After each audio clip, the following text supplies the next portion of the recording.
បាទជំរាបសួរយើងមានសំណួរជាច្រើនសួរថាចង់ចាប់ដើមវិនិយោគហ៊ុនធ្វើម៉េចចង់ចេះវិភាគហ៊ុនធ្វើម៉េចបាទឥឡូវហ្នឹងងាយមែនតើ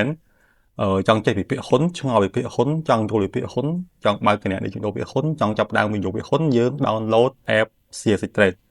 អញ្ចឹងបងប្អូនអាចទៅ Play Store ទៅ App Store បាទហើយ download CSX Trade មួយសិនមកហ្នឹងហើយអញ្ចឹងឥឡូវយើង download app CSX Trade ទាំងអស់គ្នាមកយើងចូលមកគឺឃើញថារូបរាងបែបនេះហ្នឹងហើយអញ្ចឹងការងារដំបូងចំពោះអ្នកដែលគាត់អត់ទាន់ចេះពីផ្សារហ៊ុនទេយើងត្រូវការរៀនបាទហ្នឹងហើយអញ្ចឹងយើងមានមុខងារសិក្សាយើងមកកន្លែង note សំទោសយើងមកកន្លែងសិក្សាបាទយើងមកមនុយសិក្សាមកយើងនឹងឃើញមានវីដេអូមានអត្ថបទអប់រំមានឯកសារមានរបាយការណ៍ស្រាវជ្រាវមានសំណួរចម្លើយផ្សេងសំខាន់បាទអញ្ចឹងឥឡូវយើងមកកន្លែងវីដេអូសិនទៅហ្នឹងហើយអញ្ចឹងចង់យល់ពីរឿងបើកគណនីជួញដូរបាទយើងមានរបៀបបើកគណនីជួញដូរយើងចុចមកយើងស្ដាប់ទៅបាទហើយយើងមានរបៀបប្រើប្រាស់ app Trade របៀបប្រើប្រាស់មុខងារផ្សេងយើងមានវីដេអូ live ផ្សេងយើងមានវីដេអូខ្លីៗហើយនឹងមានវីដេអូមេរៀនអញ្ចឹងវីដេអូមេរៀនយើងនឹងអាប់ដេតជាបន្តទៀតបងប្អូនមើលលើក្រោយនឹងឃើញមានវីដេអូច្រើននៅកន្លែងហ្នឹងទៀតហ្នឹងហើយអញ្ចឹងចង់ចេះវិភាគហ៊ុនងាយទេសំខាន់យើងចំណាយពេល1ម៉ោង2ម៉ោង3ម៉ោងកាន់តែច្រើនកាន់តែចេះហ្នឹងហើយអញ្ចឹងបន្ទាប់ពីមើលវីដេអូរបៀបបើកគណនីជួញដូរវិភាគហ៊ុនហើយឬក៏អីហើយការងារបន្ទាប់សំខាន់ជាងគេបាទគឺបើកគណនីជួញដូរហ្នឹងហើយអញ្ចឹងបើកគណនីជួញដូរយើងត្រូវការត្រៀមអត្តសញ្ញាណប័ណ្ណមួយមកហើយនឹងយើងខ្លួនឯងមួយទៀតមកយើងមកបើកគណនីនៅកន្លែងនេះខ្ញុំចង់បញ្ជាក់ថាបើកគណនីជួញដូរអាចបើកបានពីររបៀបទី1បើកតាមអនឡាញយើងបើកតាម app CSX Trade របស់យើងហ្នឹងប៊ូតុងកន្លែងហ្នឹងបាទបើកគណនីប៊ូតុងពណ៌មាសមួយហ្នឹងហើយបើសិនជាបើកតាមអនឡាញពិបាកយើងគិតថាយើងអត់សូវប៉កែអញ្ចឹងយើងអាចទៅបើកតាមផ្ទាល់ទៅ broker ផ្ទាល់បើយើងទៅ broker ហ្នឹងហើយយើងមាន11ហ្នឹងហើយនៅកន្លែងនេះមានព័ត៌មានទំនាក់ទំនងបាទកន្លែងការកំណត់ហ្នឹងមានព័ត៌មានទំនាក់ទំនងយើងចូលមកកន្លែងសមាជិកហ្នឹងហើយអញ្ចឹងហ្នឹងហើយយើងមាន broker 11បាទអានេះ10បាទតែតាមពិតយើងមាន11ហ្នឹងហើយហើយយើងចុចមកមានលេខទូរស័ព្ទមានទីតាំងគាត់ទៅយើងទៅរកគាត់ផ្ទាល់បំពេញ form បំពេញកណ្ដាស់ត្រៀមតាក់ញ៉ាំបាំងត្រៀមអីទៅយើងទៅបើកផ្ទាល់ហ្នឹងហើយ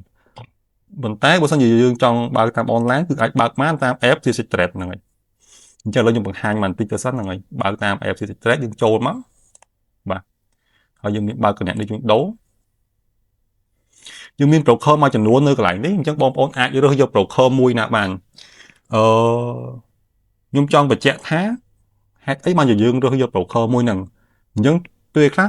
យើងរើសយកគាត់ដោយសារតែគាត់សេវាកម្មល្អហើយពេលខ្លះដោយសារតែយើងជឿទុកចិត្តលើ brand របស់គាត់ពេលខ្លះដោយសារតែកម្រៃសេវារបស់គាត់ធូរថ្លៃអីចឹងទៅ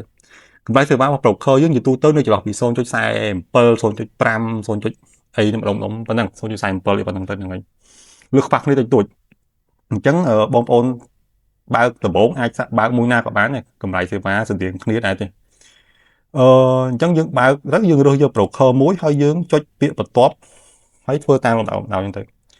ខ្ញុំចង់បញ្ជាក់កន្លែងហ្នឹងថាបើក account ជួញដូរអនឡាញហ្នឹងគឺមិនមែនបើកភ្លាមបានគណនីជួញដូរភ្លាមមិនមែនទេត្រូវការឲ្យ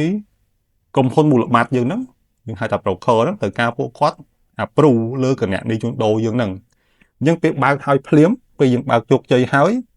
មិនមែនចេញមកភ្លាមទេបាទមិនមែនមានគណនីជួញដូរភ្លាមទេត្រូវការពួកគាត់ចុច approve ឲ្យយើងអញ្ចឹងបើសិនជាយើងប្រញាប់យើងចង់បានគណនីជួញដូរភ្លាមយើងជួយឆាតទៅគាត់តិចទៅនេះយើងមាន Telegram យើងមាន Telegram group broker យើងបើកនៅ broker ណាយើងឆាតទៅ Telegram របស់ broker ហ្នឹងទៅប្រាប់ថាខ្ញុំបើកមិញហើយខ្ញុំឈ្មោះអីជួយឲ្យគាត់ approve ឲ្យយើងមុនទៅបាទយើងប្រាប់គាត់អញ្ចឹងទៅគាត់អាចមកពិនិត្យឯកសាររបស់យើងមុនហើយ approve ឲ្យយើងមុនព្រោះពេលខ្លះទៅអ្នកស្នើសុំបុកមកច្រើនរាប់រយនាក់យើងអាចបើកក្នុងពេលតែមួយទាំងរាប់រយនាក់ហ្នឹងទេអញ្ចឹងវាត្រូវការ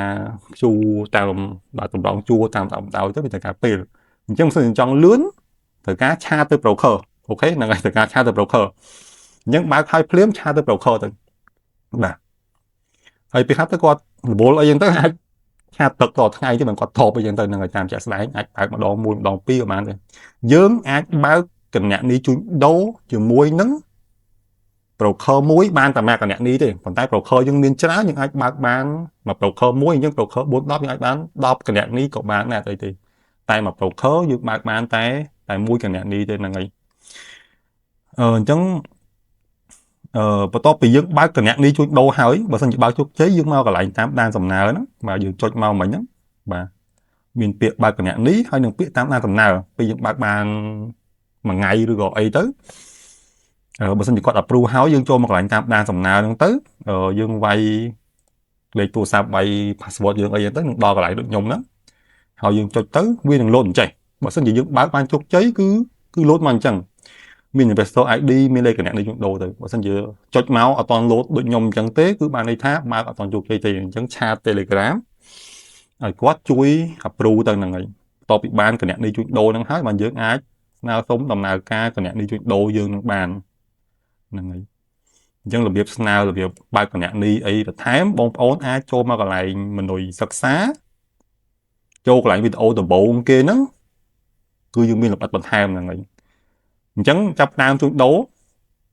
ត្រូវខាងមានកន្លែងនេះជួញដូរមួយនឹងអនុវត្តដូចខ្ញុំថាទៅចាប់តាមទាំងអស់គ្នាអរគុណច្រើន